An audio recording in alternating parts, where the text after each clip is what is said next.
Hello friends, நாம் அன்னைக்கு ஹெல்த்தியான டேஸ்டியான வெந்தய குழம்பு தான் எப்படி செய்கிறதுன்னு பார்க்க போகிறோம். ஒரு பேனில் 3 டீஸ்பூன் வெந்தயம் ஆட் பண்ணிக்கலாம். 2 டீஸ்பூன் அரிசி, 1 டீஸ்பூன் மிளகு,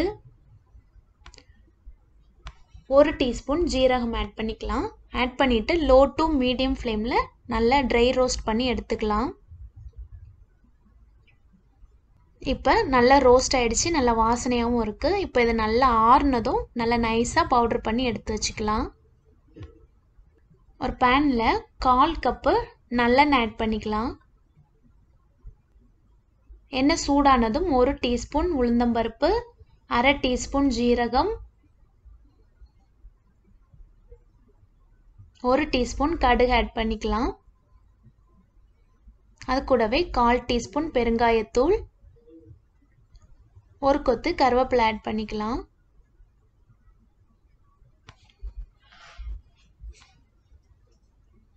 ஆட் பண்ணிட்டு நல்லா வதக்கிக்கலாம். இப்போ இதில் நீளமாக கட் பண்ணி வச்சிருக்கிற 10 பல்லு பூண்டு ஆட் பண்ணிட்டு அதையும் நல்லா வதக்கிக்கலாம். அது கூடவே ஒரு பெரிய வெங்காயம் சின்னதாக கட் பண்ணதை ஆட் பண்ணிட்டு வதக்கிக்கலாம். சின்ன வெங்காயம் ஆட் பண்ணுறதா இருந்தால் 10லேருந்து 15 வெங்காயம் ஆட் பண்ணிக்கலாம்.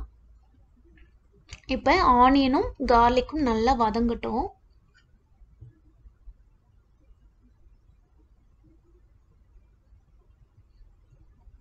இந்த மாதிரி ஆனியனும் கார்லிக்கும் நல்லா வதங்கினதுக்கு அப்புறமா இதில் மசாலாலாம் ஆட் பண்ணிடலாம். 1/4 டீஸ்பூன் மஞ்சள் தூள், 1 டீஸ்பூன் மிளகாய்த்தூள்,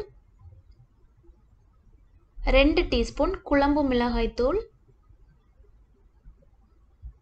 தேவையான அளவு சால்ட் ஆட் பண்ணிக்கலாம். தனியாத்தூள் 4 டீஸ்பூன் ஆட் பண்ணிக்கலாம்.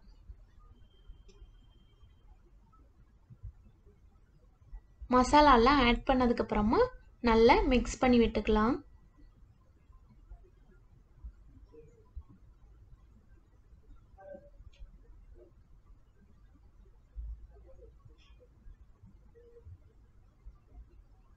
மசாலாலாம் ஆட் பண்ணி 1 நிமிஷம் நல்லா வதக்குனதுக்கு அப்புறமா 2 பெரிய சைஸ் தக்காளி நல்லா பேஸ்ட்டாக அரைச்சி வச்சுருக்கேன், அதை இதில் ஆட் பண்ணிடலாம்.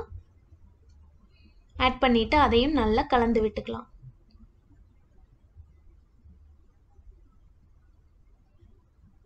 இப்போ இந்த மசாலா அப்புறமா டொமேட்டோவில் உள்ள ரா ஸ்மெல்லாம் போய் நல்லா ஆயில் பிரிஞ்சு வரட்டும். லிட் போட்டு க்ளோஸ் பண்ணி வச்சிடலாம். இப்போ நல்லா ஆயில் பிரிஞ்சு ரா ஸ்மெல்லாம் போய் ரெடி ஆயிடுச்சு.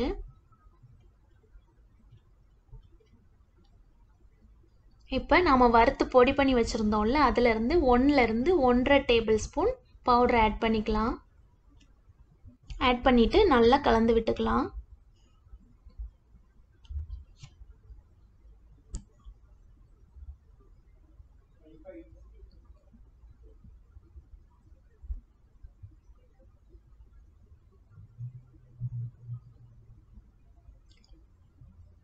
பொடி பண்ணி வச்ச பவுடர் ஆட் பண்ணி நல்லா கலந்து விட்டதுக்கப்புறமா ஒரு சின்ன நெல்லிக்காய் சைஸ் புளி அரைக்க பவுடரில் கலந்து வச்சுருந்தேன், அதை இதில் ஆட் பண்ணி நல்லா கலந்து விட்டுக்கலாம். இப்போ நமக்கு வெந்தய குழம்பு எந்த கன்சிஸ்டன்சியில் வேணுமோ அதுக்கு தேவையான அளவு வாட்டர் ஆட் பண்ணிவிட்டு நல்லா கலந்து விட்டுக்கலாம். எல்லாம் ஆட் பண்ணி நல்லா கலந்து விட்டு இந்த மாதிரி பாயில் ஆக ஸ்டார்ட் ஆனதும் லிட் போட்டு க்ளோஸ் பண்ணிடலாம். மீடியம் ஃப்ளேமில் ஒரு 10 நிமிஷம் இருக்கட்டும். நல்லா ஆயில் பிரிஞ்சு வெந்தய குழம்பு ரொம்பவே சூப்பராக ரெடி ஆகிடும். இப்போ ஃபஸ்ட் இருந்ததுக்கு குழம்பு கொஞ்சம் திக்காகி ரொம்பவே சூப்பராக ஆயில் பிரிஞ்சு ரெடி ஆயிடுச்சு.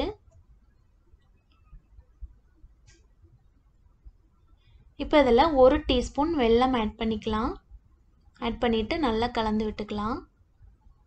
வெல்லம் ஆட் பண்ணுற போது குழம்பு வந்து டேஸ்ட் இன்னும் கொஞ்சம் எடுத்து கொடுக்கும், ரொம்பவே டேஸ்ட்டாக இருக்கும்.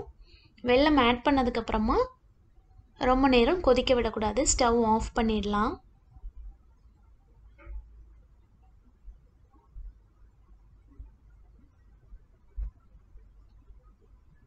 இந்த வெந்தய குழம்புக்கு பிளெயின் சாதத்தோட வெந்தய குழம்பு, அப்புறமா அப்பளம், அதுக்கப்புறமா வந்துட்டு கேபேஜ் பொரியல்லாம் வச்சோம்னா ரொம்பவே டேஸ்ட் நல்லாயிருக்கும்.